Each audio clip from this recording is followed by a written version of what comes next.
Yes, it would. Mhm. Oh, Yep. wow. Okay, we're Oh, streaming live on YouTube. That was really fast. fast.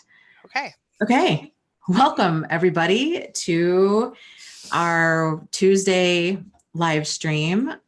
This is something that Angie Atkinson and I do every Tuesday around 1:30 p.m. Eastern Standard Time. We alternate channels, so if you're interested in catching these, please subscribe to both of our channels. You can find her at Angie Atkinson across the internet. And then next week, of course, we'll be over on her channel. So, Angie, how you doing? I cannot complain. I mean, I have a little something here and there, headache, but I'm good. How are you? You're a champ pushing through and doing these with Uh, migraines. That's yeah, well, debilitating. I can't promise I'll be super insightful, but I'll do my best. Fair enough. Fair enough. Right. I've been fighting my own cold, but I just have it's a head cold. Nothing compared to migraines. Man. So hats off to you for pushing through with that. Thank you. I'm slightly medicated at the moment, just ibuprofen, but it's taking the edge off a little bit, so that helps. I cannot see the live stream on your channel. I'm trying to get to it so I can see the chat. Do you see it? I see it. Okay, Maybe try refreshing. that's what I'm doing. I'm sure it's on there somewhere. All Yeah, I right. had that same issue that a few weeks ago over on your channel, Did and you? it took me Okay. forever to get to the chat. It was so strange. So weird. Yeah. All right. Well, anyway, here we are. Okay, good deal. Well, welcome everyone that's hopping on. We have new Chris, Donna, Missy, Deborah, Nails, Blue Moon, Jenny, Martzia, Tracy, Ann, Jesse, Anastasia. Welcome, welcome everybody. So Angie, we were talking a little bit about, before we went live, about what we wanted to talk about today. And so we were thinking about discussing a very common issue that a lot of people have, which is noticing unpleasant changes about themselves after the ending of a narcissistic relationship. So Angie, what have you experienced with that, either personally or professionally or both? And then I'll chime in. So I think from like on a personal level, and I see this in a lot of my clients as well, um, I picked up some little quirks. Like one of the things that really still affects me today is aversion to loud noises, which is bizarre. But like if I hear a sudden loud noise, I'll jump, and uh, and I don't even. It's like involuntary. I think that's a side effect of possible CPTSD. But certainly, you become less trusting of people.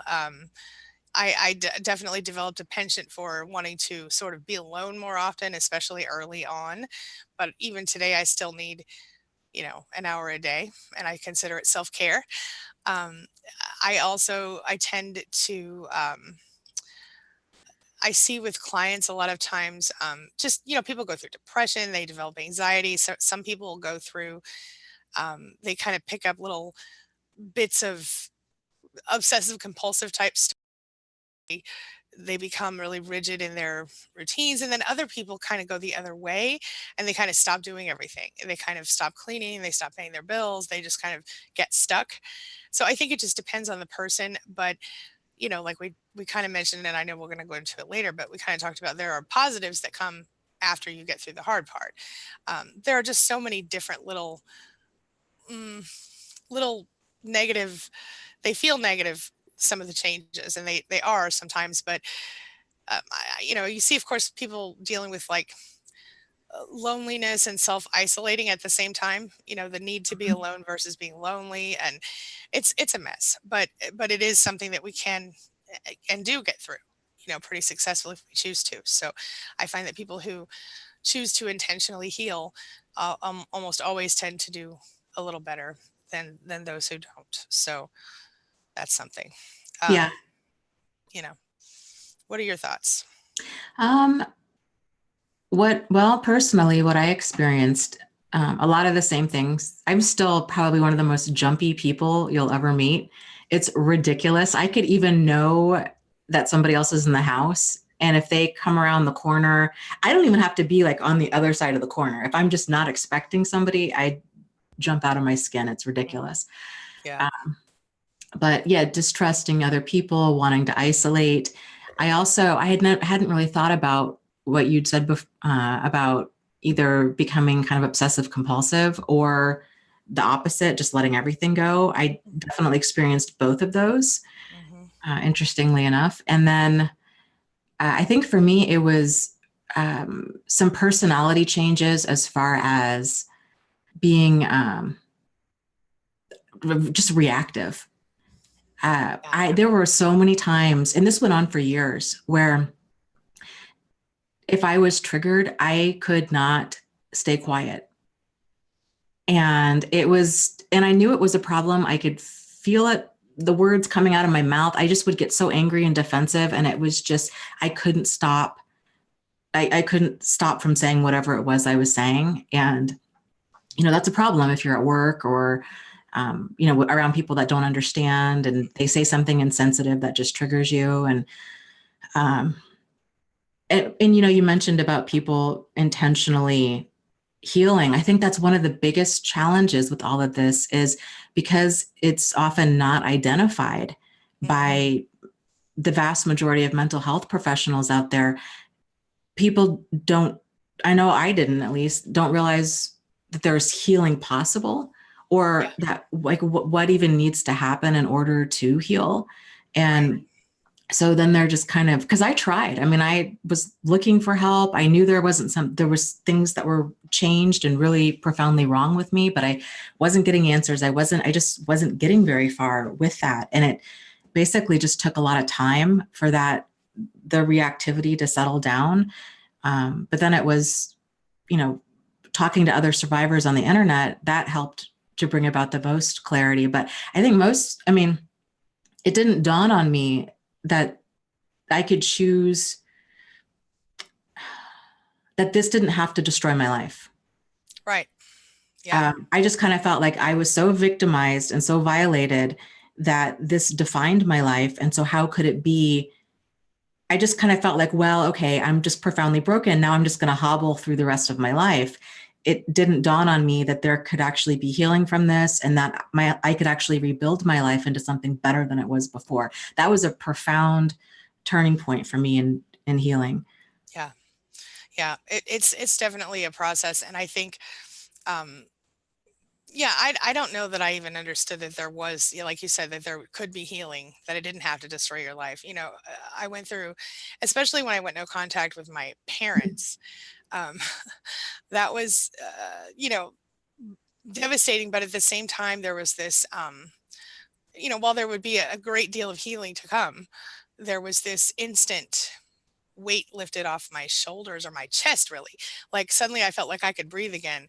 And like every choice that I started to make, I was able to go stop. I didn't have to go, what are they going to think about this? How are they going to act about this? What are the consequences going to be for choosing red over blue or whatever? Because literally for my whole life up to that point, I had done that. And so, that the marriage thing, when that ended, I had no idea what narcissistic personality disorder was. And I wasn't even aware. I knew that there were a lot of problems and I knew that I was broken, but I didn't fully understand what I was dealing with. And I sort of started to research it around the time that I went no contact with my parents, but it was very fresh and new. And I didn't understand all the things that I do today. Um, but it's certainly even just starting to understand it and realize that maybe I wasn't the person who was in fact the problem for all those years. And maybe, that was huge. But then I went through this whole thing where I was constantly questioning everything. And I had to. I think we all have to, especially when we are raised with some sort of toxic family situation. All these things that I thought were true in my head, that I had always known to be true or believed to be true because they were told to me. All of these things started to change. I started to change my whole perception and understanding of like the world. I don't know how to explain that, but everything, for example, I think I've told this story before a million times, but I'll tell it one more really quick time. I was at a grocery store. This old lady was handing me she was working behind the counter. I shouldn't say old lady that was much older than me Mhm. was behind the counter, and she handed me my change and she goes, "Here's your change, honey." And instantly I was I bristled, why would you call me honey in my head? I didn't say anything like that. But, and on the way home, I was like, why did I get so upset when she said this? This was shortly after I went no contact.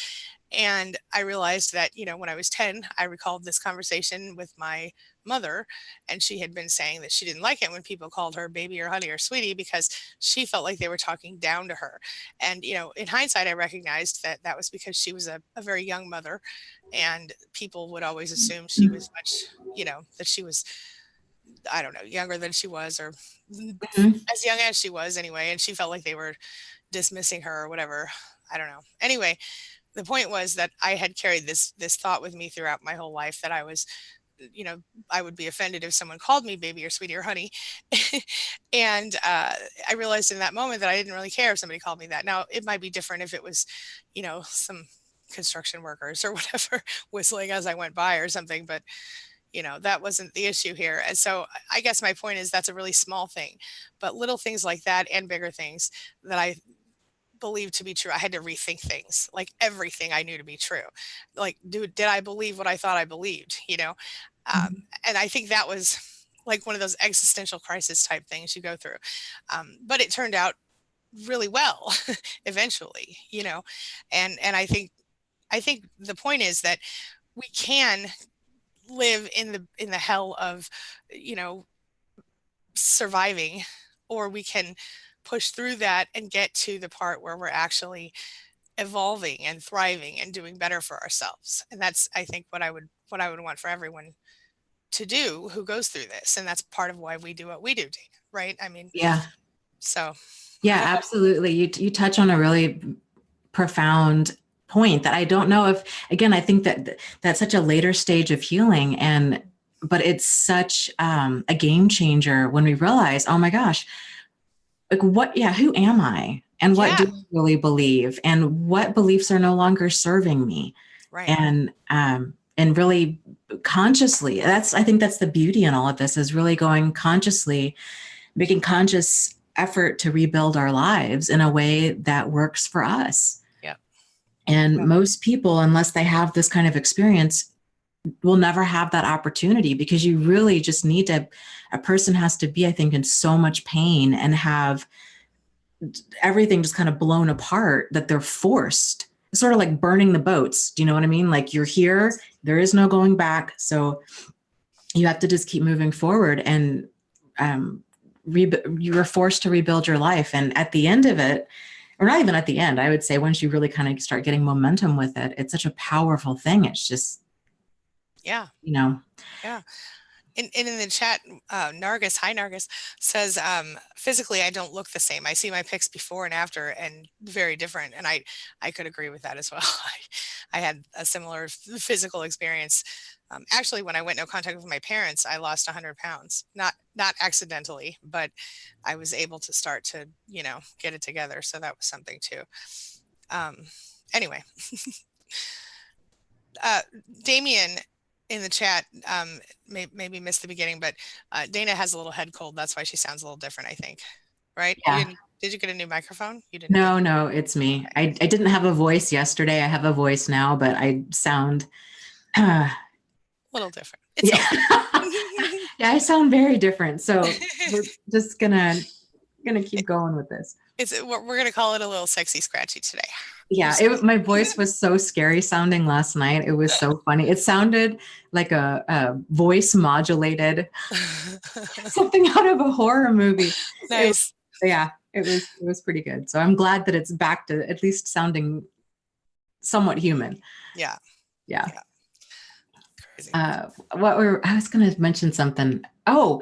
Physical changes after abuse. I've noticed that people tend to go one of two ways with this, and that some people either just kind of bloom and they're like, hey, you know what? I was never allowed to paint my nails before, or to have short hair, or to dye my hair blonde, or whatever. And then they just embrace that. They give themselves a makeover. They start really they find their freedom, really.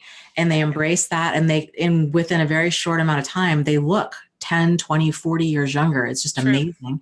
Yep. And then there's also a lot of people, if they've still internalized the abuse, maybe, which is also very common, where they're still feeling to blame. Yeah. And it's still all of those toxic messages repeating through their mind about that they're not good enough, that they've all these issues with their body and so on. And then people in that mindset tend to really hide, and they start dressing frumpy. They might stop showering. They might stop wearing makeup. They just kind of want to disappear. Yep. I've seen that as well.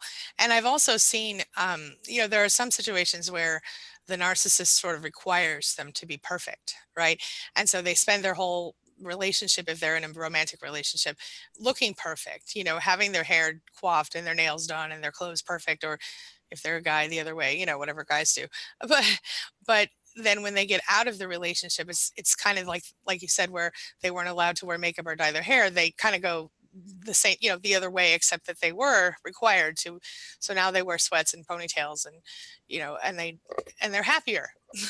So I think it doesn't matter, what if you feel more comfortable with makeup and hair done, or you feel more comfortable in sweats and a ponytail, like, be comfortable, Yeah. yeah.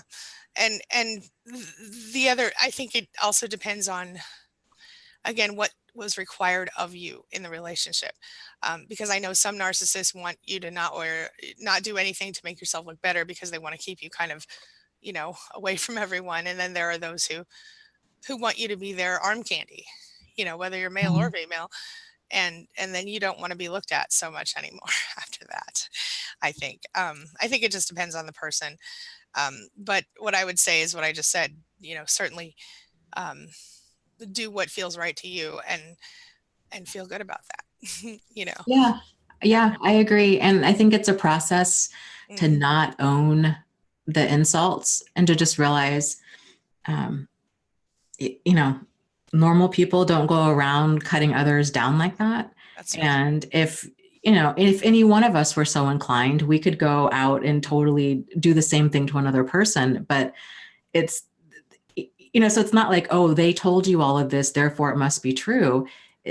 Anybody could go tell them a bunch of things that were wrong about them and cut them down too. It's just personal. I don't know. It's rudeness for Yeah. one. And oftentimes it's not true with narcissists. They'll focus on things that they know are near and dear to you. And I remember I dated this one guy briefly, and I loved my little dog. I had a little dog. He was a corgi dachshund mix. He was the cutest little thing. That dog was awful. He had never learned how to be potty trained. He was a rescue, anyways.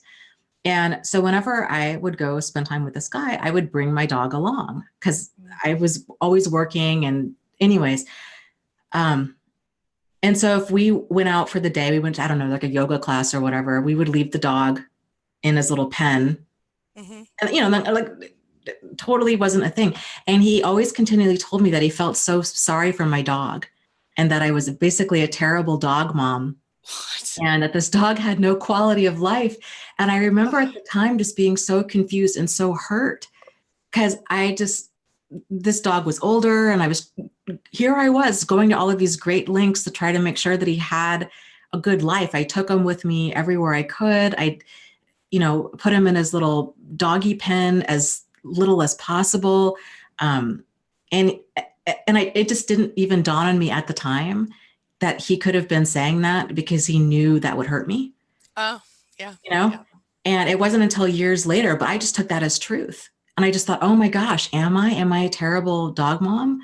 Oh my gosh. And here I am, like, tripling up my efforts to be better to my dog. I'm like, I don't know what else I can do for this dog. Like I walk him, I play with him, I take him everywhere, Yeah.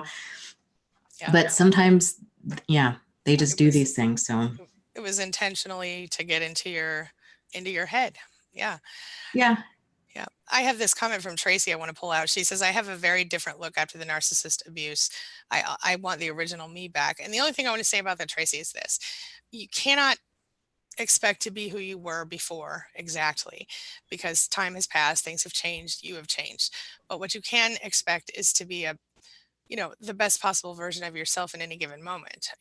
I mean, if I were to, this is going to sound silly, but if I were to go back to, before I met my original narcissist, I would just be a fetus. You know what I'm saying? But that's a funny thing to say. But really, when you're in, like, say, a 20-year marriage, and you get out of the marriage, you're 20 years older. You might have had kids. You might have had, a lot of different things happen in your life. So you're not obviously going to be exactly who you were. Experience has changed you, but you can certainly be amazing and maybe better than you were before. You know what I mean? And I just think it's important to not expect that you'll become who you were. Maybe, even 6 months ago, even if it was a 6-month thing, you still have had life experiences that have made you different, and that's not bad. I mean, Yeah. it's bad that it happened, but it's not bad. It doesn't mean you have to be less than you were before. You can be more, just different. And I think it's important to embrace that and not to expect you to be someone that you can't anymore, or that you maybe don't even really want to be in the long term. I don't know. Yeah. Yeah. Yeah, I agree. I think that's a conscious decision that, like you were talking about earlier, that it's important for people to make, to realize, okay, I'm feeling, really angry, really distrusting, low self-esteem. It's like, okay, well, this is the place where we're going to start rebuilding. Yeah. And these are some of the areas that we can work on. But here's the beauty in that is, once you're able to consciously rebuild all of those things, it's going to be really, really difficult for that to get knocked down again, because you're going to be so much more grounded in it. I think oftentimes self-esteem, nobody really has a healthy idea of what that means until they have it deeply damaged, and they have to get grounded in themselves, and they realize, yeah, you know what? Here is who I am today. These are my strengths. These are my weaknesses. These are, like, this is just who I am, and I own that, and I love that, and it's okay that I'm not perfect. Yeah. You know? Yeah. And it really, and I think we really can become, and we do if we choose to, more evolved than your standard everyday average, I haven't gone through abuse type person.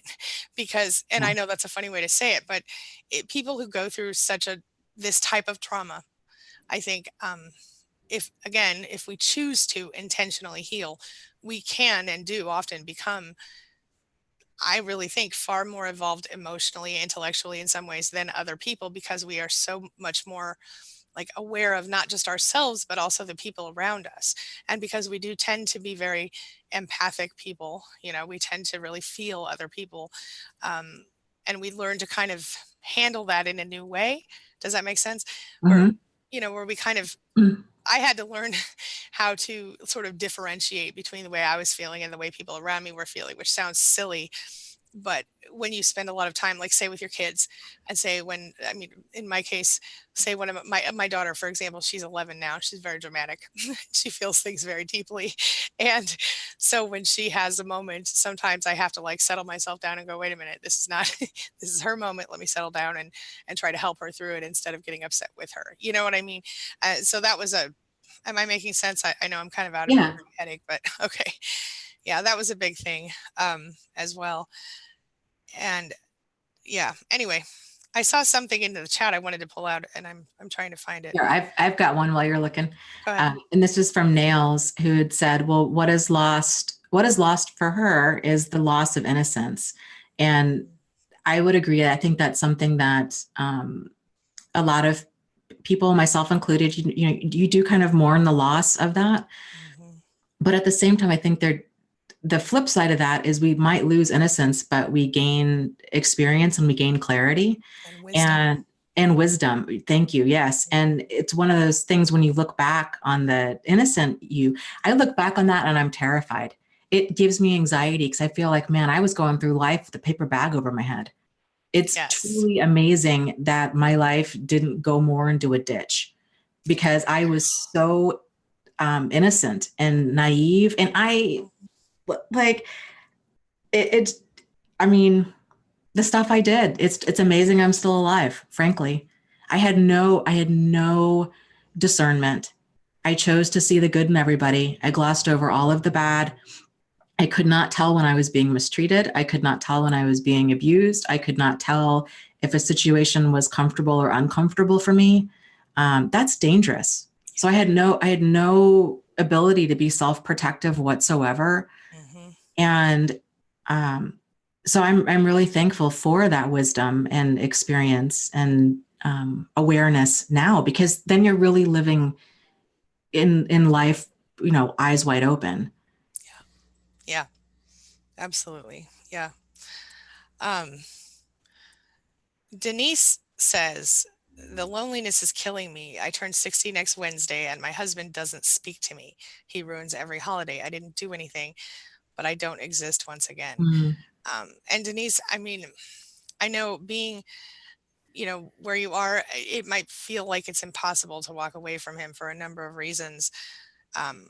But I would ask you the same thing I would ask myself in your situation, which would be, is this what you want to do for the rest of your life? Is this how you want to spend the rest of your life? And I hope the answer is no. I think you deserve to be happy and at least free. You know, um, Personally, I would rather have a holiday by myself or with one or two people than a holiday with 100 people that made me miserable. You know what I'm saying? So I would say, in the in the meet in the current situation, what I would do for you if I could is I would try to teach you how to love yourself enough to recognize that you really don't deserve what you're dealing with and that you really do deserve peace. um, I know that feeling that you're talking about, and I also know that you matter and that you have value as an individual, and I wish that for your own sake that you could um, see that and recognize the urgency of the situation. But I also know this. I know that when you're with somebody that long, and there are serious financial issues to consider in that situation, and a number of other things that matter. So I would say that if you can't leave, then I would start independently making my own happiness. If he's not speaking to you, then you can maybe just live in the same house next to him, but living your own life. I mean, does he control you to the point that you can't leave the house? If not, then I would start joining groups and start doing more outside of the house. Like Dana talks about meetup.com. There's so many really great groups of people. I know one of my clients started a knitting group, and she had this amazing knitting group going from meetup.com. So there are lots of different options that you could consider, but I would just mostly urge you to take care of yourself in the meantime and do something for yourself. Dana, what would you say for Denise? Yeah, I would say for the time being, if like right now, this is the pattern. The long-standing pattern is every birthday, every holiday is ruined. I wouldn't wait for that to happen. So I would plan for something fun for you on Wednesday without him, even if it's taking time to go get a pedicure, go for a walk, call a friend.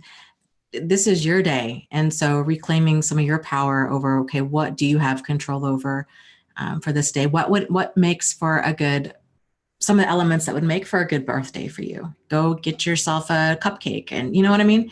And Yeah. don't wait for him to be the partner that you need, because it looks like that's not happening anytime soon. So I would just Yeah. make it happen for yourself. If you can call some friends, maybe have, a girls' lunch or these kinds of things. And I agree with what Angie was saying, for the long term, to really kind of get clear on, has this relationship run its course? And if it has, then what would be some of the next steps be? If you do decide this goes for anybody, if to make the jump, to divorce or breaking up with somebody, I would just strongly encourage you to kind of shore up the dams ahead of time.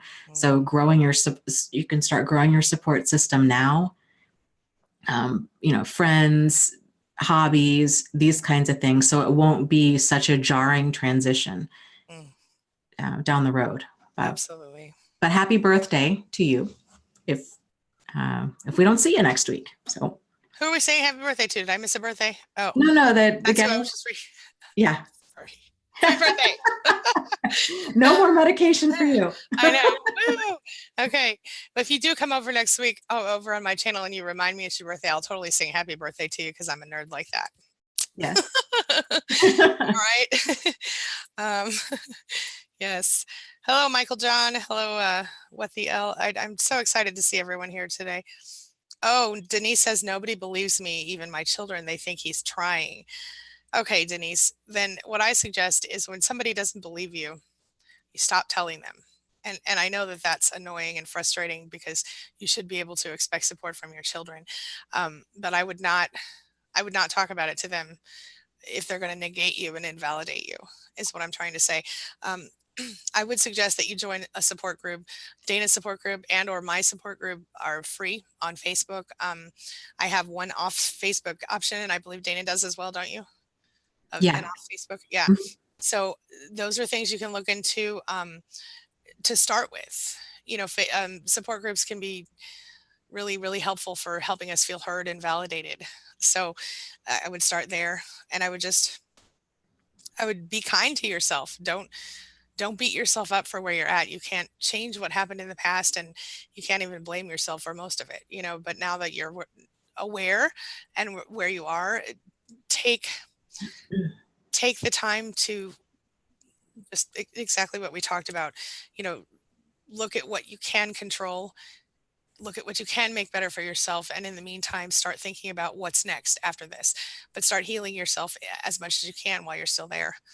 Yeah. Yeah. And she is saying, Denise is saying, you're right. I don't have any friends, but I will do something for myself. Thank you guys. And I just also wanted to stress the value, I guess, of meetup.com. See if there's one in your area or within a reasonable driving meetups within a reasonable driving distance. I would seriously join like 20 Yes. that even remotely sound interesting. You don't have to go to all or any of their events, but it just gives you something to do if you're looking for something. And there's just all kinds of groups out there. Yeah, I mean, Mhm. there are some groups just want to go have coffee together, and there are some groups, like I said, that one lady with the knitting group, and that games, board games, like Uh-huh. art. I mean, just almost, Trivia, yeah, cooking. almost anything you can think of. Yeah. It's worth a shot, and it would give you potentially people to just hang out with sometimes, or just get away from the monotony of the daily life over there. And Yeah. again, in the meantime, if he's really just living there and not speaking to you, I would just take like a room of the house and turn it into your peaceful sanctuary or something, and make it all you all the time. You know what I mean? So that put things in it that makes you happy. I don't know what the situation is as far as his level of control of you, but there are just so many things that you can do. Lorian, I will check my inbox, and I will forward that your information to the person who has the jobs available, by the way. And some people are asking, Denise had asked, isn't Meetup for singles? And no, there's some single specific groups like, single, I don't know, single girlfriends, get together for the women in their 30s or something, or just, Yeah. mixers but I've been to meetups. There's married couples on there. There's single people. There's people that are dating. It's based around interest. Yeah, it's Yeah. definitely not a site for singles specifically, Yeah. for sure. Yeah, there's a lot of really really good groups out there, and again, always use precaution, and don't like go meet them in a cave in the forest somewhere. Make sure you know people first in public. But yeah, I think it's a really great site, and I'm 99% sure Dana's not sponsored by them, and I know Right. I'm Yeah, not. no, I'm So not. I should be, but I'm not. right, I know. I was just thinking. But really, this is just a legitimate bit of advice that really works. Belle said she'll sing with me when we thank you, Belle. Yeah. Yeah, that's good. Okay. Oh, this is interesting what Michael John says. Sometimes doing something nice for someone else can be healing and make you feel better about yourself as well. A random act of kindness. I totally agree 100%. 100%. I do little little random acts of kindness, like let people in front of me in traffic, or which I know sounds like not a big deal, but when you live in a fairly populated area, it kind of is. Um, Mhm. or I'll let somebody in front of me in the grocery line, or I always over tip, always, because I feel like it's a random act of kindness, you know, Mhm. and little things. So I guess I have specific acts of kindness that I always do, and then I sometimes do random acts as well. But Yeah. yeah, I totally agree with that one, Michael John. There Yeah. was a friend of mine, we went for a walk. I don't know, this was a while ago. And it was this nature area out in the middle of nowhere. And somebody had the cutest idea, and I totally want to do this. They had painted a bunch of rocks with just, acrylic paint that you can get at Michael's for like $1 a tube. And it was just different motivational sayings on the I front love of it, that.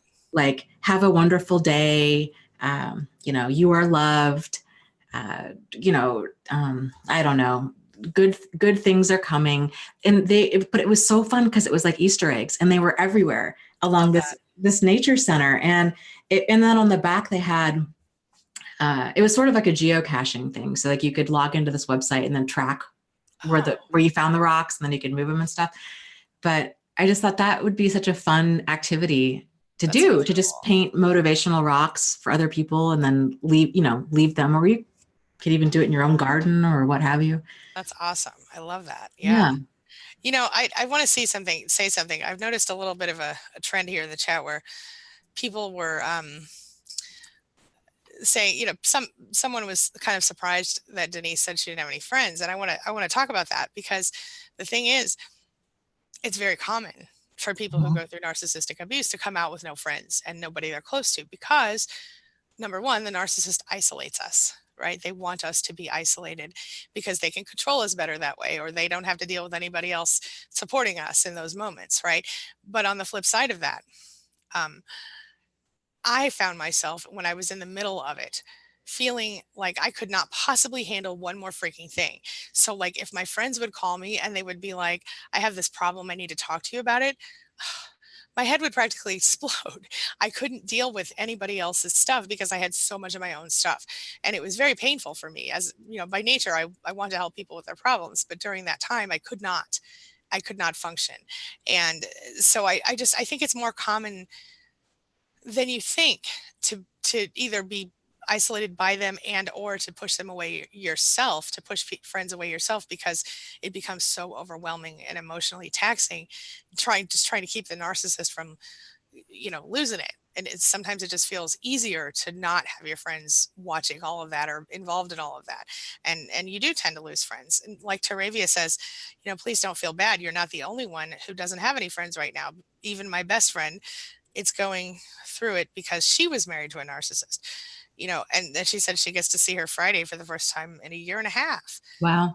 And yeah, and Candy says the problem is that when the narcissist has smeared you to your friends and family, you look crazy for wanting to leave because they're just so nice to everyone else. And that's another valid point. Mhm. But yeah, yeah, And oftentimes too, I think for a lot of us, we struggle with willingly making our new partner, narcissist or otherwise, our whole life. yes. So there's that's something that oftentimes needs some balancing out, is Mhm. like, oh my gosh, this new person or this relationship very quickly becomes all consuming, and we stop contact with our friends. And this is another reason friends tend to drop off as well. Cause there's like, well, am I a friend or am I just a friend when you're in crisis? Right. Because when you're dating somebody, it's 100% about them. And you only call me when you're bored or you're in crisis. And then Yep. the healthy friends are like, you know what, I'm done. Mhm. I need something that's more,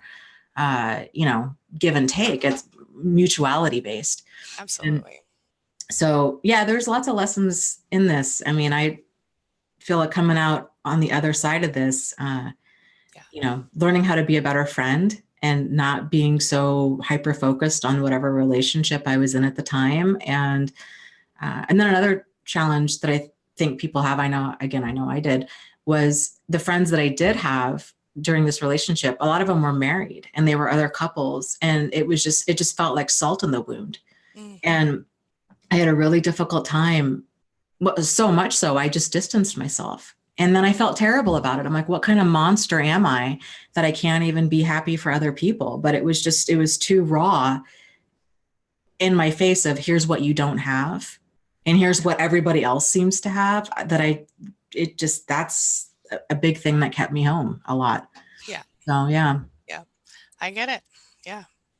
I get it. It's such a painful situation to go through. And then, I even have like a little mini course on, revamping your social life, because it Mm. does, and then when you finally get out of it, you're like, okay, now what? There's nobody around. I don't know who to talk to. And I think certainly in some cases you can revive old friendships, Mhm. um, and in some cases you might just want to bring in some new friends as well. I mean, there's nothing wrong with that. That's why we talk about meetup.com and why I think the support groups can be helpful. Um, but also I would say anyone you meet online, you must be, very careful with, and don't assume anyone is safe just because they're in a support group with you. I want to just Yeah, bring that out. 100%. Yeah, don't private message too much, and don't meet up with them until you are 100% sure that it's safe. Anyway, Yeah. yeah, Yep. just throwing that out there. All right, let's see here. Um, Here's a question from Tracy who says, looking back on my relationships, I realized that every relationship I've had, they've all been narcissists except one. I feel I'm a narcissist magnet. Why is that? I was also raised with an abusive stepdad. yeah. Well, I think part of the reason that we tend to become magnets, as it were, is I think we get, first of all, we're very kind people. And so like if somebody has an emotion, we react like that. If they're sad, we like, how can we help you? If they're happy, we're like, let us be happy with you. If you know what I mean, whatever it is. If they're angry, we're like, well, how can we stop you from being angry? What do we need to do to make it better? And I think that is very attractive to narcissists, anyone who's reactive to emotion, because they have very strong emotions and they care very much about their own emotions. And I think also the fact that we tend to be people pleasers in general, especially when we grew up with an abusive person in our home, because I don't know about you, but for me, my whole childhood was, how do I not piss off this person? How do I not Mhm. make her angry? And it didn't work most of the time. But that kind of mindset of, and then always feeling not good enough. And I always felt like growing up, I felt like, and even in my early relationships, I felt like they were almost doing a favor to me by being with me. And, since then I've healed myself and I recognize that, I'm also doing them a favor, but Mhm. whoever they are. But I'm just saying I think that's part of the reason. I think it's the way that we basically cater to them on some level, almost consistently, and then when they start to act up and be disrespectful to us, instead of doing what a healthier person might do and just being like nope and walking away, what do? We dig in deeper and we try harder. We're like, well, this must be a problem with me, let me see if I can fix it. So we start to change ourselves and we start to change our behavior. I changed my behavior and myself tremendously for bad relationships over the years. It didn't dawn on me until I really dug in and did the research that I didn't have a bunch of bad things about myself. I mean, we all have bad things, we all have things that we could do better with, but it didn't occur to me that I even was allowed to accept myself in my current iteration until I was like 35 years old. So it's a process, and it required a lot of internal work for me as well as research. You got to kind of marry the two. Anyway, sorry, Dana, what were you thinking? Yeah, I think you're spot on with all of that. When a person, first off, the stuff's not taught. Okay. So discernment between a safe person and an unsafe person, between a healthy person and a toxic person, this stuff's not taught. So Right. everybody's kind of fumbling through trying to figure all of this out. But it's especially not taught or even close to being role modeled if you're coming from a home where there was abuse or neglect of any kind. And so if, like Angie was saying, when you grow up in a home like that, you learn very quickly to be hyper in tune with that other person's wants and needs. And you can read the emotional climate in that room. And that's a skill set that is problematic, but it's cultivated that way. And so we tend to take that with us into adulthood. And so when we start dating, we oftentimes tend to feel more comfortable around people that have that kind of behavior because we've danced that dance before. Mm. This is what's familiar to us. And so we also, I think, kind of feel like this is our skill set, right? Like, I'm really good at like diffusing anger or diffusing angry Mhm. people, conflict resolution, people pleasing, ingratiating behavior, being calm, patient, ever loving, ever forgiving. Boy, I've got that down. not realizing that that's a problem, because when that's taken to such an extreme, there is no ability to have our own wants, our own needs, our ability to be self-protective, to set boundaries, to have deal breakers, to know when we're being mistreated. And so if a person, it's like somebody taking a magnet to your internal compass and you just don't know. Like, I don't know which way is north or which way is south. I don't know which is safe or what's unsafe. I don't know what I think or feel. I'm looking to other people to validate me and I'm only looking to be there for them. I don't know what I want and need. And so Right. until we get all that balance, sometimes it's just even the awareness of, oh my gosh, that's exactly what I've been doing. Sometimes that awareness is a game changer right there. But catching yourself when you're engaging in these behaviors and then figuring out, okay, getting clear with yourself on when you're being treated in a way that's uncomfortable, and then when you're being mistreated, and then when you're flat out being abused. Because until a person, and I think really fully understanding that dignity and respect, these are just basic human values. They're not something that you have to earn, have to argue with somebody about, that you have to fight for. This is how we treat prisoners this way. Dignity and respect. At least we should be, right? I mean, that's kind of the core of it. Like, no inhumane treatment, right? But you should be able to get this in a relationship. And so for so many people, that's a game changer, because it's like, oh, I didn't realize that. I thought that I really had to fight hard for loyalty and honesty and to be treated decently by this other person. So just realizing, it's not normal. I've talked about my deal breakers before, and it's at a minimum, it's, nobody with active addictions, no abuse of any kind, no adultery or cheating, abuse, addiction, or no rotten attitude. Somebody who's always negative or trying to put me down or grind me down or talk me out of stuff, or just always playing devil's advocate. Like, that kind of stuff is just exhausting. I don't have time for it. And, now that I've made that my new standard, it's a non-issue. Like, I don't even come across those people anymore, because as soon as that stuff starts to rear its head, I'm done. Yeah. I've gotten to that point as well with, I mean, obviously I'm married at this point, but friendships and things like that, the same thing. And I think my deal breakers are pretty much similar, except I throw my kids in now. Yeah. They're part of the deal now. But outside of that, it's basically the same deal. Yeah. So I have an interesting question here from Sadie. I don't mean to cut Sure. in too much, but she says, how do people handle having a famous, well-known parent who was one person at work and an abusive narcissist at home? I get chastised for not being in a relationship. And then I saw something else earlier. Somebody was saying about Taravia, I think, was talking about she just wants to be alone. She's a loner. And I want to address both of those really quickly. First of all, regarding the not being in a relationship or wanting to be alone thing, I think it's fine if you want to be alone. I do think at some point you might want to start getting out and being around people on occasion, just because it will help you in a lot of different ways that you might not be thinking about right now. But I think if you need to be alone for a while, go ahead and do that. That's okay. And I think as far as being chastised for not being in a relationship, I would come up with a stock answer like, well, when I'm ready, I'll do that, and leave it at that. But back to the how do people handle having a famous, well-known parent? I did not have a famous, well-known parent, but I did have a parent who was well-known in the community, who was one person out in public and a different person back at home. And I think the best thing that you can do there is just to simply recognize this is what I was dealing with, and this is, I assume that you're not still a child at home.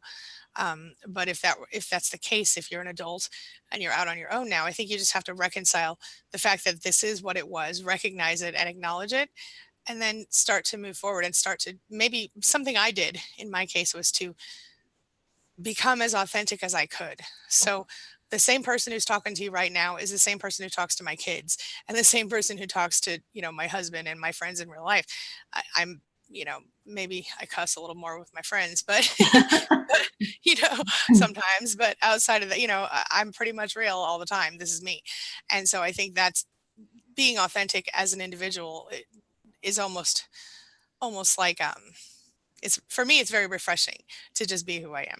And I think that's something that, a lot of us, when you grow up with a narcissistic parent, you see the mask and you see without the mask. And then for me, it was about, I don't want to wear a mask. I just want to be me. Now I do wear makeup and stuff like that. That's kind of a mask, but but the personality is the personality. So I don't know if Yeah. that's valid. Dana, do you have thoughts for Sadie? Yeah, I think I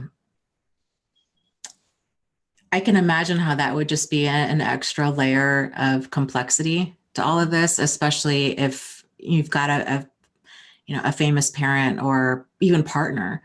We've had that here before too, where people are like, everybody loves this person. I'm triggered all the time when I turn on TV or I go to certain movies and I see this person, and um, nobody understands. They just can't wrap their mind around that this person could be so abusive. And yeah, I think it's just one of those things where finding people that do validate you and then really limiting the conversation you have about this person to other people who don't understand, because it's going to continually feel like salt in the wound when they just don't get it, because most people don't get this unless they've lived it. It's just really difficult. Most people kind of go through life, they're like, well, we all think that we could spot an abusive person, right? And we all have this idea of what an abusive person looks like, that they're unattractive, that they're generally a man, that they're dressed in black and like twirling a mustache, right? And that's very infrequently, that's not the case. And they can be women, they can be charming, they can be funny, they can be um, like likable, they can be young, old, you name it. And so trying to get people to see that they're only seeing the world in a very compartmentalized way. It's just an exercise in futility and frustration for you. But seeking out people that do understand and they do get it and can just validate you through that. Yeah, Yeah. absolutely. Yeah, it's a it's a it's a process. Denise was talking about clicks. I'm sorry, I'm just gonna keep going. Yeah. She said that she notices when she goes out to churches and things like that, everybody's already clicked up. They're already hanging out together, and she feels like she's an outsider wherever she goes. And I just want to say again, Denise, I'm telling you, try the meetup groups, because maybe you have to go to 5 or 6 meetings, but at some point you might actually run into somewhere that you can be part of the clique, or you can start a new clique, because certainly life is cliques. Everybody has little groups of friends and things like that, but there are plenty of people out there who are open to new people. And a lot of those people are on meetup.com because they are people who are looking for new people. That's what, meetup is about, finding people that share your interests. So if you're in something, like if you love to paint watercolors, or you love to like mall walk, or go to the park and walk your dog or whatever, there are literally groups for everything. Just start looking. I mean, unless you live in like a really super rural area, you're probably going to find several groups you can be into. And even if you're rural, you can probably find 1 or 2 groups at least that you can check into. So I'm just saying, think about it. It's worth it's worth a shot. And if you live, in a relatively populated area like where I live, I mean, it's the St. Louis area, and there are a ridiculous amount of groups covering almost everything you can imagine, and it's not like we're in New York or anything, so something to think about. I just don't want you to give up, Denise. I don't want you to just give up. And maybe as far as the churches go, maybe instead of going to church on Sunday morning, you could visit the women's groups, or even like a, Mm-hmm. I don't need there. I can't even think of what kind of groups there are, but, or you could volunteer, like one of my clients started volunteering at an animal shelter, and it has done her so much good. I mean, she was in it. She didn't need to, she has a company, she runs a company, but she didn't need like a job. You know what I mean? But Mm-hmm. she wanted something to, and she loves animals. It's like part of her life's mission, even though it's not what she's doing for a living. So she started volunteering at this animal shelter, and she's just so much happier. I mean, she was agoraphobic when I met her, and now she's volunteering at an animal shelter. She's doing great. And I think there are just so many possibilities. If you go volunteer somewhere, or you get involved like with a youth group at church or whatever, where you're doing something that's, a helping thing, not only can that help you feel good, but it can also connect you to other people who are similar to you in some way. And maybe somebody you can go have coffee with once in a while, or, hang out with in the evening. I don't know, just a thought. Yeah. Anyway. Yeah. Yeah, Yeah. I agree. Truth Seeker makes the comment here. says, looks are not a reflection of character either way. I Truth. agree. One of the more interesting takeaways from the book, The Gift of Fear, I don't know if you guys have read that, but it's fantastic. He talks about how frequently people confuse niceness with goodness, Mm, and how the problematic people of the world are relying on that. yeah. So you have a lot of wolves in sheep's clothing that they're banking on that, and they are incredibly charming and can say all the right things and just schmooze a person out of their life savings, out of their life. I mean, it's, so. And Uh, one of the things that that I think is also important is that our biologically we are programmed to see attractive people as nicer. It's true. mhm, And there are certain, if you're a nerd like me, you go do the research and you'll find out that certain qualities uh, make us think automatically that someone is a nice, safe person, like a person who has symmetrical features on their face, or a person who has bigger eyes, or whatever. And honestly, some of the most attractive people I've ever seen are the most toxic people I've ever seen in some mhm. cases, you know? So that's an absolutely valid point. The way you look has nothing to do with your character, but we as humans are almost programmed to think that it's the case. So you have to Yeah. deprogram that from yourself. So it's a valid point. It, Yeah. it's one of the reasons attorneys, when they have a client on trial for murder or some sort of heinous crime, they'll try to change their appearance. Jodi Arias, they had her dye her hair from platinum blonde to kind of like a medium brown. They had her have glasses on and dressing a certain way. This stuff is so deeply rooted psychologically in people. Yeah. It can throw people off. And attorneys, oftentimes prosecuting attorneys, will say to the jury, this is really important that you look at the behavior, you look at the facts, you don't look at the person and see they're smiling, their niceness, this person looks mousy and meek or incredibly handsome and charming, that you don't fall into that you focus on the facts provided, because Right. we psychologically do. And especially if nobody's ever come across somebody damaging that's been attractive and charming, it's Yes. just so far outside their realm of possibility that, and people are, oh man, I was watching a video the other day. This is kind of the opposite of this. I was so enraged. It was a guy who looked like a problem. Like, you see this guy and he couldn't have been waving any more red flags. He had all kinds of just scary tattoos all over his face. He was missing teeth. He was on trial for murdering his wife and 15-week-old baby. Oh, And it was, anyways, this dude he had a long-standing history of domestic violence.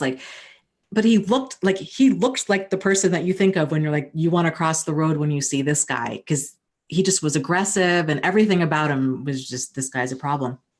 And it was so interesting reading the YouTube comments, because one of them was, I don't know why, I just feel like this guy is innocent. And again, what was interesting for me is because, we're just going based off of looks. This guy does not look innocent, right? right. So putting that aside, because normally it's the other way. A person they look innocent because they look so clean cut and, all that. But what that person was seeing, and they were confusing for innocence, was that guy's intensity and that guy's just like persistence, that he was innocent. He did not do this whatsoever. And I thought, this is so interesting because, again, normal, decent people, if they've never come across a pathological liar and manipulator, they confuse that level of insistence with sincerity, and it's not. Right. So That's right. that was a flip side to what we normally talk about that I just thought was interesting. I think that is interesting, and I think that deserves a little bit of research. Thinking about it, I mean, because yeah, and I don't know. I know that, well, that Ted Bundy situation is a good example of Mhm. somebody who maybe got more of a fair shot than they should have. But that's, yeah. Sorry, I'm Yeah, going too. he had a whole fan club, and Yeah. people were coming to his trial, and women were, falling in love with him, and uh, they were just so captivated by his looks and by that intensity that he brought with him. And this happens all the time. Yeah, I'm sure I've fallen for a similar type of intensity in the past myself. Um, people who, you know, a narcissist can be really good at this, or toxic people in general can be really good at that, that intensity, that feeling like, you know, because they're so serious and they mean it so hard that it seems so real. Like, I'll never cheat on you. Somebody cheated on me and I would never do that to you. And, well, and you believe them to the point that you end up having 6 stepkids before you know it. And, it's I get it. That's all I'm Mhm. saying. I get it. Yeah. Yeah. It's crazy. Yeah, Uh, this is one of the things that gets me, because so many people will say, but what if they apologize and what if they cry? And it's like, yeah, they do that. The ones that are really good, the highly manipulative people out there of the world, they do all of that. yep. They will tell you everything that you need to hear. They will come across as insightful. It's amazing that the things that can come out of them, and it's all lie. This And is we, why it's so important for us to have deal breakers, to yeah, realize, how much time are you going to throw at this person to see if they've really changed or not. yeah. you And you have know to recognize too that we want to believe them because, if we're being honest, sometimes believing them is a better deal for us in the moment. Like, we don't Mhm. want to feel like, okay, that person really did this thing, or they're really going to do this thing, or whatever. We want to believe that, everything's going to be okay and our life doesn't have to change in negative ways. You know what I'm saying? It's scary. To change is scary. And so, like, even if we're, say we're married 10 years and say that our spouse cheats on us, for me, that's a deal breaker, right? But if it isn't a deal breaker for you and you think, I'm going to try to work through this, then it benefits you to believe they're never going to do it again. Otherwise, you have to go ahead and realize that your whole life's about to change, and change is hard and scary, even when it's positive. You know what Yeah. I mean? So one of my clients, they were not even married; they were engaged. They moved in together. Somebody cheated, and now she was like, "Well, I want to try to work through this." They tried; it was terrible. It didn't work out, and but there were 8 more months of hell for her after that. Whereas if she had, because originally she said it was a deal breaker. So if it was a deal breaker and she'd ended the relationship there, then she would have 8 months later been probably almost completely back to, or close to normal for herself. So I think it just, personally, I think for me, what it was is I wasn't valuing myself enough as an individual. And also, and I know it sounds weird to say this, but it really did seem like a better deal for me if I would believe the lies, because then I didn't have to change my life. Mhm. Even though my life wasn't great, it was still the life I knew. And sometimes it feels like the wolf you know is better than the one you don't. Does that make sense? Absolutely. Yeah. Yeah. Belle says, the story I told about the volunteer gives her hope. She said, I'm so terrified of leaving my home. I want to change this. I have to.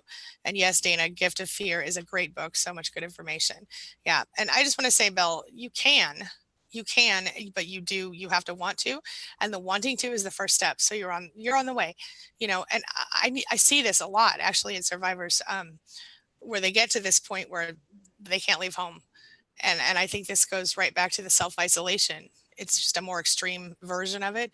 And I'm definitely I mean, I work from my house, so I only leave if I need to, mostly. But I do need to on a regular basis because my kids have things, and I have to, whatever, go out and do things. But I understand the need, or the urge to stay home, and that's why I think it helps. To Coaching can help, or therapy can help, but ultimately it's about baby steps. Go out on your front porch, start, and maybe that's what you do for a week, and then maybe the next week you walk down the front steps and you stand on the sidewalk. Don't Mhm. push yourself too hard, just give yourself a little. I know Belle is also dealing with a lot of illness, personal physical illness, but what you can, just do what you can, and don't beat yourself up about it. Just be compassionate with yourself. It's Yeah. important. Yeah. Yeah. Any thoughts, Dana? No, I think you got it all. Right on. Um, here's a comment from Sansu Wellness, who says, I keep having the same problems with my Christian friends and church members. They think a narcissist can change. They say that God can do anything. Please, can anyone give me a concrete website that I can refer these people? Here's how I would approach that. Is I would look at it more in terms of, it's not so much can they change, but will they change? So if you're familiar at all with the different stages of change, You can see by their behavior. Here's what I would, if somebody were to say, well, I really feel like your abusive husband can change, God can do this. Well, okay. But I would need to see 3 to 5 years of appropriate behavior. And this person's already past my deal breakers. I hope that they change, but I'm not going to stick around to find out. Right. Because they're trying to drag you into a conversation that's almost impossible to prove. Like, well, God can do this. Well, can't, then we're in a debate about what God can and can't do. And that just totally segues, derails the whole conversation, because it just takes the conversation off track. I mean, there's no proof out there that God changes narcissists. In fact, the Bible is very clear about warning people to stay away from narcissists. There's a passage in the Bible that specifically says, addresses this, that those that have the arrogance, the haughty attitude, the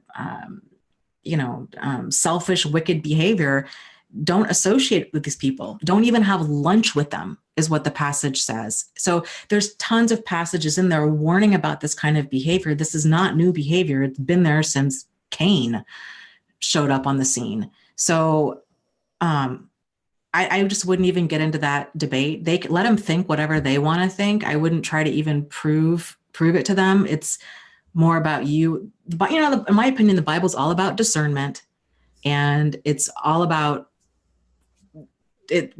discernment. And God doesn't want anybody to be abused. And if a person is actually going to change, if God is going to work in their life, they have to actually be willing to submit to God and have God work through them. And a narcissist never will. They'll act the part, but they never will. And you'll see that because their behavior doesn't change for long. Yep. That's my 2 cents. What you got? I would agree with everything you said. I have some pretty strong feelings about that type of, I would call it invalidation. But I'm not going to go into all of my personal feelings. I will tell you this, though. I've worked with clients from different types of religions, some Christian, some other religions. And I would say, depending on the particular, brand of Christianity that you're dealing with, I mean, there are some that are telling you, because you're a woman, you must submit to your husband, and that includes blah, blah, blah. But even some of those more extreme places, versions, I'm not going to talk about any one particular type for obvious reasons.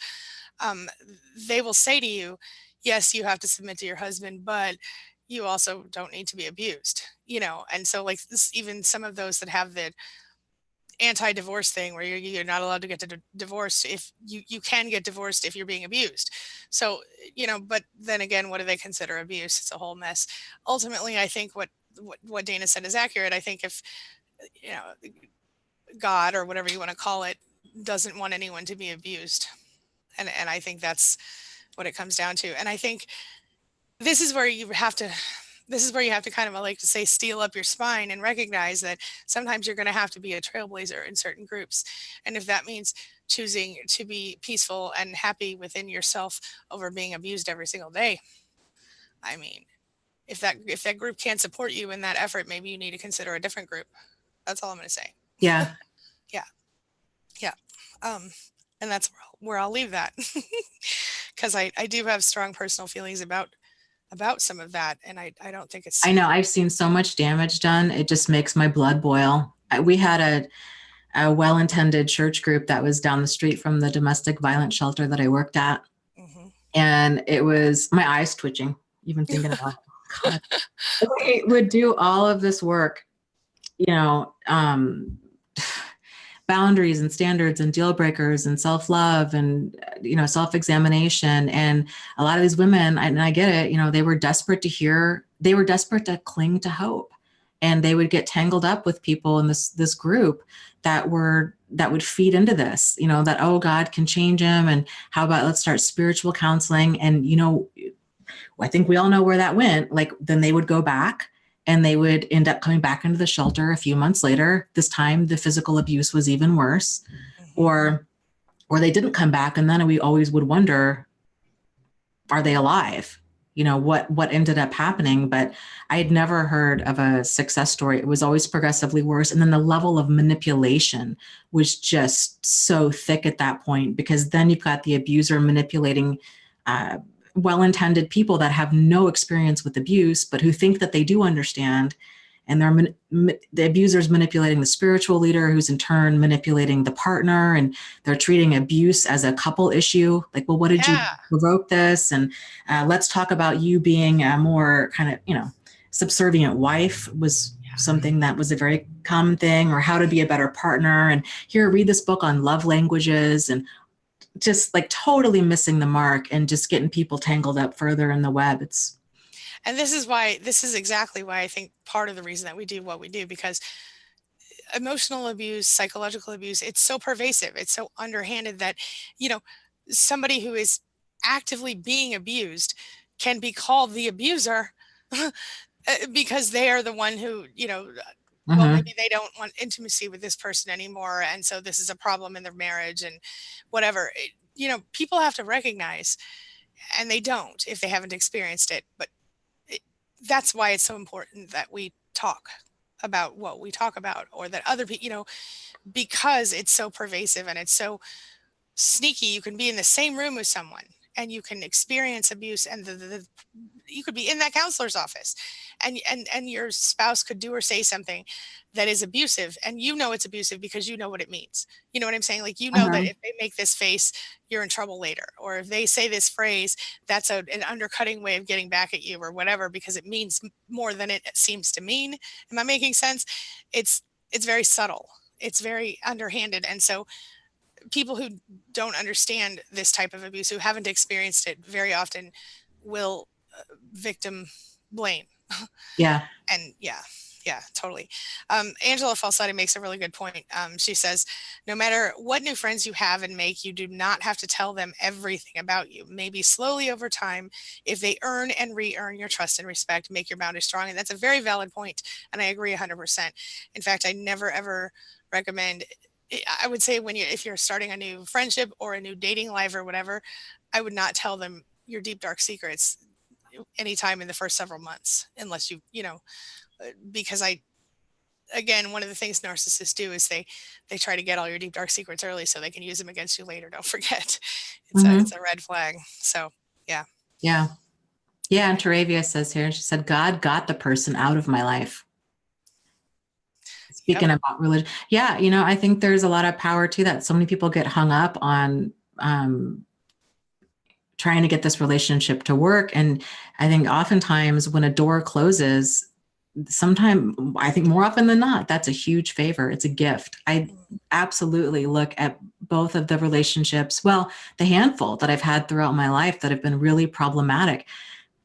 There's a country song out there, something like "Thank God for Unanswered Prayers." Mm.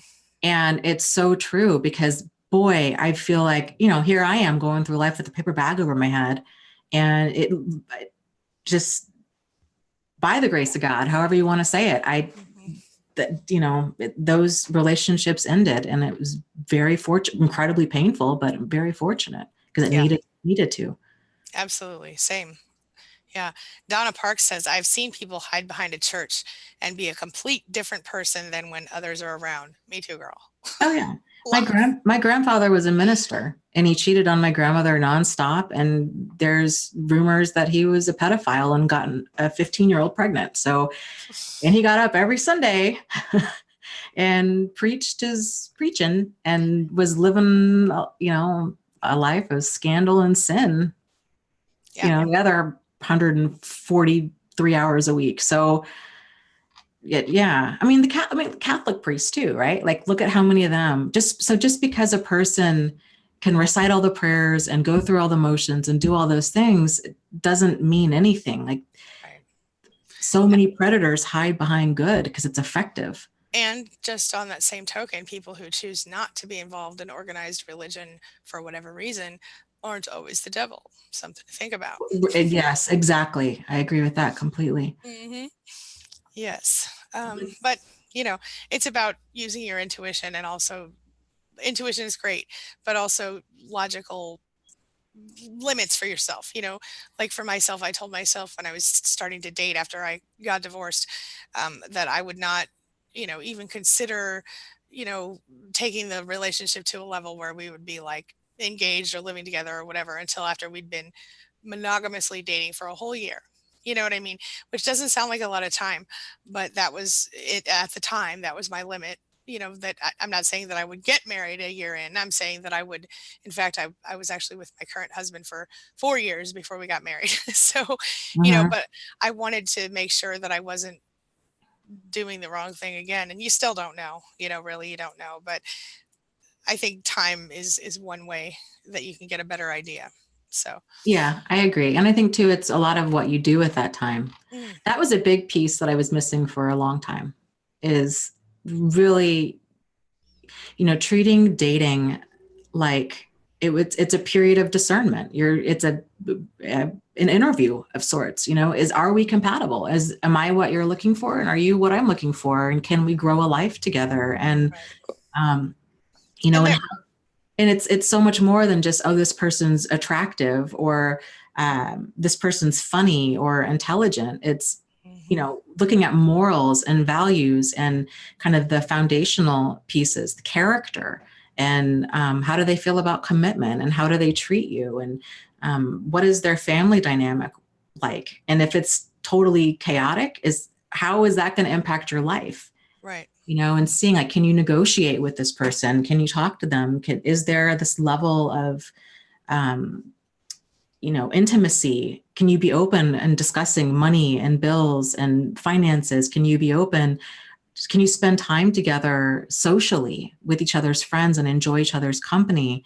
Or can you just go out together and enjoy each other's company? Is there the emotional intimacy where you're sharing feelings and hopes and dreams? Is there the physical intimacy part there, the sexual intimacy? You know what I mean? Like, there's so many different layers that all have to come together in order to make it work. And seeing, how does that person handle frustration and anger and confrontation? Yeah. It's huge. Yeah. It really is. Yeah. And I think that's the thing. The other thing I want to say is this: in some cases, you might be in a situation where you finally meet a healthy person and they seem great, but you're not compatible in some ways. Even a healthy person can become unhealthy in a relationship that doesn't work.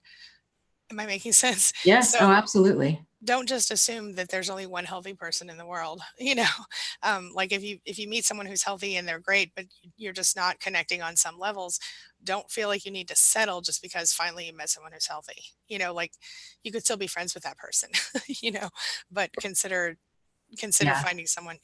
Personally, I'm to this point where just I would rather be single than in a miserable relationship, or a relationship that was wrong, personally. But Yeah. everybody's different, and I understand that. But yeah. Oh, Catherine Novak says discernment is so important that time is not the only aspect. Unfortunately, I ignored so many red flags. So did I. And she says, I think it's part of being a compassionate individual that we make excuses when we should run. And that's absolutely true. And I think that's exactly why we do sort of draw in the narcissist, as someone was mentioning, being a magnet, because we are so compassionate and so willing to not only bend for people, but also to try to help people do better for themselves. That was my big thing. In fact, if you did a survey of every person I've ever dated in my life, you would find out that a large percentage of them went in with what seemed like low self-esteem and came out with much higher self-esteem because I was always working on, I always thought building up their self-esteem would help, which of course for narcissistic people, they like that. Yeah. Anyway, yeah, yeah. So, um, yeah, Deborah says ditto. Yeah, and that's, yeah, we think that love conquers all, Bonnie says, and that's the truth. It's the truth. And I certainly made every, I really thought, I knew it was my mission in life to help people. I just, apparently at first I thought it was people I was dating. Anyway, all right. Yeah. Um, yeah, I know we're getting kind of over time, Dana. I just noticed. Holy Oh, smokes. yeah. Yeah, we sure are. I just noticed. Do you have another one you want to pull out before we rush off, or what's your? Yeah, here's a comment that I just think is an important one. Local tourist says, in a weird way, abusive people teach us. And I just wanted to say,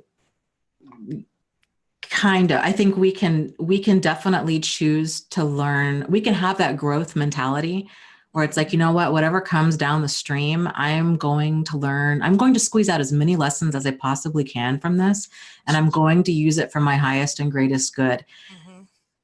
It's not even about the other person. It's 100% about me and my mindset. So the reason I changed that wording a little bit is I hate to even give any positive credit to abusive behavior, to think like, oh,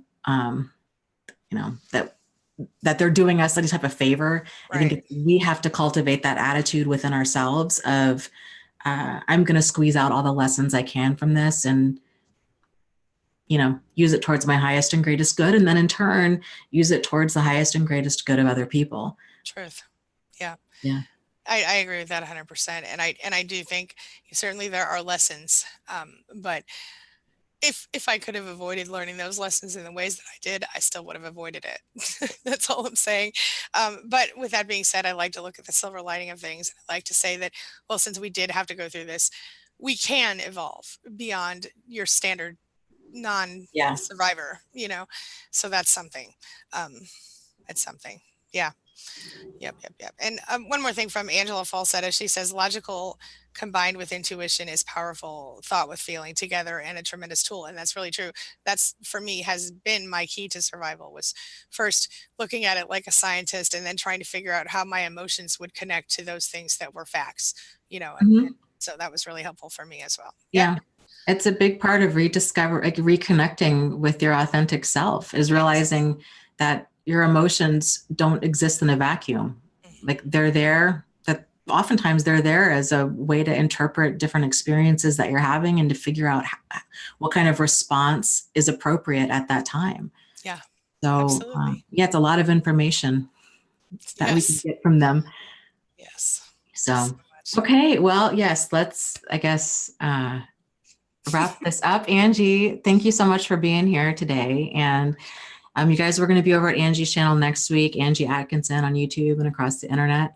So 1:30 p.m. Eastern Standard Time on Tuesdays. So everybody take care. Lots of love to you guys. Feel better, Dana. Yes, you too. All right. Okay. See you next week. Bye. Bye, everybody.